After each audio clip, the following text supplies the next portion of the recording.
அது ஒரு ராத்திரி நேரம். எப்படி அவ ஏன் முன்னாடியே அவரை கட்டி பிடிக்கலாம் அப்படின்னு யாழினி கோவமா கேட்டுக்கிட்டே தான் முன்னாடி இருந்த தக்காளிய ஓங்கி ஒரு குத்து குத்த அது உடைஞ்சு அவளுக்கு முன்னாடி உட்கார்ந்துட்டு இருந்த குட்டா மூஞ்சிலேயே தெளிச்சிருச்சு.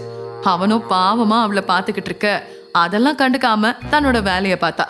அப்போ அங்க வந்த சரண்யா குட்டாவோட அக்கா என்னடி நடக்குதுங்க அப்படின்னு கோவமா கேட்டா. அதெல்லாம் ஒண்ணும் இல்லையக்கா, சும்மா அப்படின்னு யாழினி நார்மலா சொல்ல வர, எது இது ஒண்ணும் இல்லையா அப்படின்னு குட்டா மூஞ்ச காட்டினா. டேய் குட்டா, என்ன ஆச்சுடா, ஏன் இப்படி உட்கார்ந்துருக்க, ஃபேஸ் பேக் போட்டிருக்கியா அப்படின்னு கேட்க, அடியே நீ என் மூஞ்சில தக்காளியை உடைச்சப்ப கூட எனக்கு வலிக்கல, ஆனா எல்லாத்தையும் செஞ்சுட்டு இப்ப அதுவும் ஃபேஸ் பேக் போட்டிருக்கியான்னு கேக்குற பாரு, அதுதான் எனக்கு வலிக்குதுன்னு ரொம்ப கோவமா குட்டா சொன்னான். அப்பதான் தான் முன்னாடி இருக்கிற கட்டிங் போர்டை பார்த்தா. சாரிடா அப்படின்னு சொல்ல, உன் சாரி எல்லாம் வேண்டாம், பசிக்குது சாப்பாடு போடு.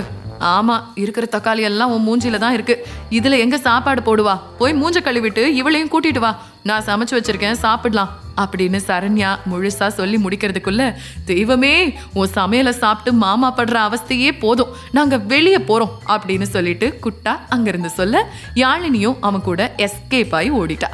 அக்கான்னு கத்திட்டு வருவீங்களே அப்ப இருக்குடா உங்களுக்கு அப்படின்னு திட்டிட்டு சரண்யாவும் அங்கிருந்து போயிட்டா. யாழினியும் குட்டாவும் நடந்து போய் ஹோட்டல்ல சாப்பிட, யாழினி உனக்கு அபி சார் மேல லவ்வா அப்படின்னு குட்டா கேட்டான். அவர் எனக்கு சார், லவ்வர்லாம் இல்ல. அப்புறம் ஏன் அவர் யாரையோ கட்டி பிடிச்சா உனக்கு கோவம் வருது? உன்னை யாராவது என் முன்னாடி கட்டி பிடிச்சாலும் எனக்கு கோவம் வரும், அதனால அதுக்கு பேரு லவ்வா? நல்லா சமாளிக்கிற அப்படின்னு சொல்லிட்டு அமைதியா சாப்பிட்டான். ஹே அங்க பாருடி, ஒரு சின்டெக்ஸ் டேங்க் சாப்பிடுது அப்படின்னு அங்க வந்த சில பொண்ணுங்க குட்டாவை பார்த்து கலாய்க்க, அடுத்த செகண்ட் யாழினி அவங்க கிட்ட போய் ஓங்கி கண்ணத்துல அரைஞ்சா. அதை பார்த்து அங்க இருந்த எல்லாரும் முழிச்சிட்டு இருந்தாங்க. என்ன குண்டா இருந்தா கிண்டல் பண்ணுவியா, பிச்சிருவேன், இன்னொருத்தர் உடம்ப பார்த்து கிண்டல் பண்ண உங்க வேலையை பார்த்துட்டு போங்கடி இங்க இருந்து அப்படின்னு கத்த எல்லாரும் அமைதியா அங்க இருந்து போனாங்க. என்ன நடந்தா என்ன, நமக்கு சோறு தான் முக்கியம்னு குட்டா நல்லா சாப்பிட்டுக்கிட்டு இருந்தான். அதை பார்த்து இன்னும் கோவமான யாழினி, ஏண்டா உனக்கெல்லாம் சூடு சோரணையே இருக்காதா, உன்னை கிண்டல் பண்றாங்க பேசாம அமைதியா இருக்க, அதான் நீ இருக்கிய அப்புறம் என்ன அப்படின்னு சொல்லிக்கிட்டே சாப்பிட, நான் உன் கூட இல்லைன்னா என்ன பண்ணுவ, அது எப்பவும் நடக்காது, நீ எப்பவும் என் கூட தான் இருப்ப, இல்ல நீ இருக்க இடத்துல நான் இருப்பேன் அப்படின்னு குட்டா சொன்னதும் இவ அவனையே பார்த்துக்கிட்டு இருந்தா.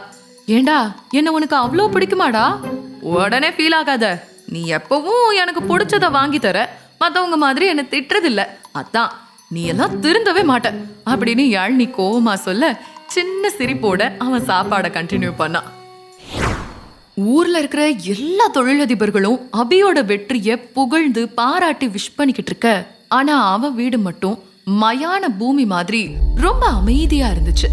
சில வருஷங்களா இதுதான் அபி வீட்டோட நிலைமை. காலையில இருந்து ரொம்ப ஹாப்பியா இருந்தவன் வீட்டுக்கு வந்ததும் வேகமா அவனோட ரூமுக்கு போயிட்டான். அவங்க அப்பா அம்மா 2 பேரும் அவனை ஒரு பொருட்டா கூட மதிக்கல. வேகமா தன்னோட ரூமுக்கு வந்தவன் அவன் கையில இருக்கிற பொருட்கள் எல்லாத்தையும் தூக்கி வீசிட்டு அப்படியே பெட்ல போய் படுத்துட்டான். ரொம்ப பெரிய ப்ராஜெக்ட் அவங்களோட கம்பெனிக்கு கிடைச்சிருக்கிறதால ஸ்டாஃப் எல்லாரையும் கூப்பிட்டு மீட்டிங் வச்சான் அபி. டேய், இந்த மீட்டிங்லயாவது டீ பப்ஸ் எல்லாம் தருவாங்களா அப்படின்னு குட்டா கேட்க, ஆமா தந்துட்டு தான் மறு வேலை பார்ப்பாங்க பாரு, எப்பவும் போல நமக்குன்னு ஒரு அடிமை சிக்கும் வா அப்படின்னு பிரணீத் சொல்லி அவனை இழுத்துக்கிட்டு போறான். மீட்டிங்ல எல்லாரும் ஒருத்தர் முகத்தை பார்த்துக்கிட்டு இருக்க, வேகமா உள்ள வந்த அபி அதிகமா பேசாம, நம்ம கம்பெனிக்கு பெரிய ப்ராஜெக்ட் கிடைச்சிருக்கு, அதுக்கு இன்னைக்கு நைட் எல்லாருக்கும் பார்ட்டி அரேஞ்ச் பண்ணிருக்கேன், மறக்காம வந்துடுங்க அப்படின்னு சிரிச்சுக்கிட்டே சொல்லிட்டு அங்கிருந்து போனான். அதை கேட்டு எல்லாரும் செம்ம ஹாப்பி ஆயிட்டாங்க.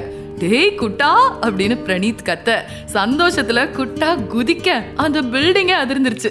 டேய் டேய் டேய் குதிக்காதடா அப்படின்னு எல்லாரும் கத்திக்கிட்டு இருந்தாங்க.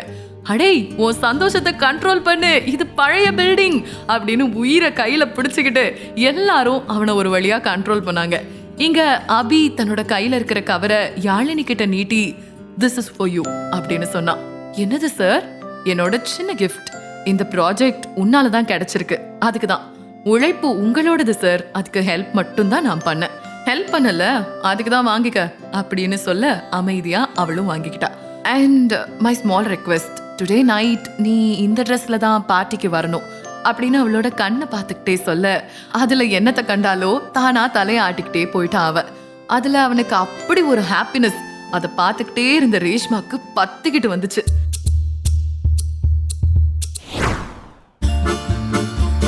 ராத்திரி நேரம் அபியோட கெஸ்ட் ஹவுஸ்ல தான் பார்ட்டி அரேஞ்ச் பண்ணியிருந்தான். பிளாக் கலர் கோட் சூட்டோட தன்னோட கம்பீரம் கொஞ்சம் கூட குறையாம ஆணழகனா வந்த அபியை தான் எல்லாரும் மெய் மறந்து பார்த்தாங்க. ஆனா அவன் பார்வையோ வாசலை நோக்கி இருந்துச்சு. ஆமா, யாழினி மட்டும் இன்னும் வரவே இல்லை. அபி என்னாச்சு, ஸ்டார்ட் பண்ணலாமா அப்படின்னு அங்க வந்து அவனோட ஃப்ரெண்ட் அஜய் கேட்க எதுவுமே சொல்லாம வாசலையே பார்த்துக்கிட்டு இருந்தான். அபி அப்படின்னு அவன் மறுபடியும் கூப்பிட, யாழினி இன்னும் வரலடா. வருவாங்கடா, அவங்களுக்காக எல்லாரையும் வெயிட் பண்ண வைக்கணுமா?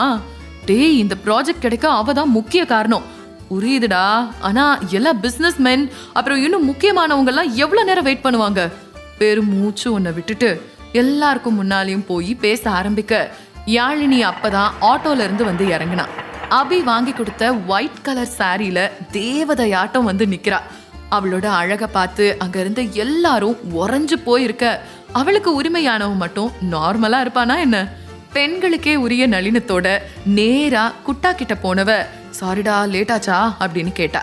இல்ல அம்மோ, இப்பதான் ஸ்டார்ட் பண்ண போறாங்க. மேடம் இல்லாம ஃபங்க்ஷன் எப்படி ஸ்டார்ட் ஆகும்னு பிரணீத் கிண்டல் பண்ண, டேய் இன்னைக்கு ஃபங்க்ஷன் நடக்காதுடா அப்படின்னு நந்தினி சொன்னா. என்னடி சொல்ற அப்படின்னு அதிர்ச்சியோட குட்டா கேட்டான். ஆமா, இன்னைக்கு உன் அம்மு அழக பார்த்து எல்லாரும் மயங்கி நிக்கிறப்ப இந்த அழகுக்கே உரிமையான நம்ம பாஸ் மட்டும் விதிவிலக்கா என்ன என்ன அப்படின்னு கோவமா யாழினி கேட்டா. இல்லம்மா, இந்த ட்ரெஸ் அவர் வாங்கி கொடுத்தது தானே, அதான்.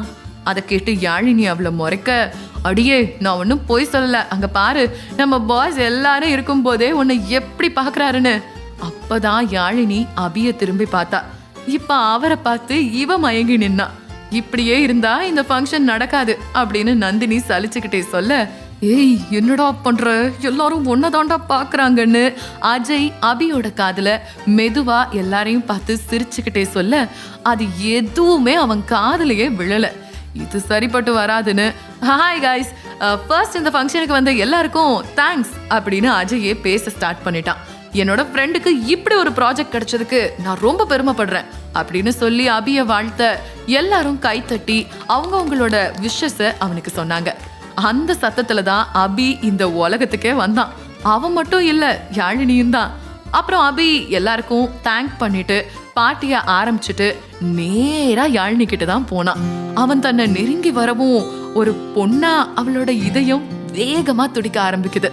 அப்ப யாருமே எதிர்பாராத விதத்துல எங்கேயோ இருந்து வந்த துப்பாக்கி குண்டு அபியோட முதுக பதம் பார்க்க போக அதை கவனிச்ச யாழினி டக்குன்னு அபிய தாம் பக்கம் இழுக்க அந்த குண்டு நேரா யாழினியோட நெஞ்ச பதம் பார்த்துச்சு.